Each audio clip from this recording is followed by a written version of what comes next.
আসসালামু আলাইকুম সম্মানিত দর্শকবৃন্দ, আগামীকাল সকাল 10 ঘটিকায় আমাদের মাদ্রাসা সোনাই আলিয়া মাদ্রাসা মাজিদ গ্রামে অনুষ্ঠিতব্য যে মিটিং, সেটা বর্তমান ছাত্র এবং প্রাক্তন ছাত্র এই মাদ্রাসার যাহারা এই মাদ্রাসা থেকে ফারিগ হইয়াছেন বা পড়িয়া গিয়াছেন, যে কোনো ব্যস্ততার মধ্যে আছেন, যার যে ব্যস্ততা আছে, যার যে পেশা আছে, ওই পেশায় ব্যস্ত আছে, আপনাদের কাছে যথাসম্মান আমরা দাওয়াত দিতেছি।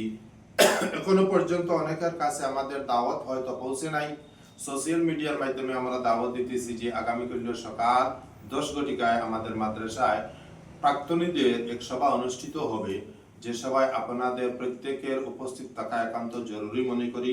আলোচ্য বিষয় অনেক আছে, আমাদের সমাজ সম্বন্ধে এবং মাদ্রাসা সম্বন্ধে, আরো বিহিত মাদ্রাসার জলসা সম্বন্ধে আপনারা প্রত্যেক উপস্থিত থাকলে আমরা অনেক রকমের সাহায্য এবং সহযোগিতা পাবো।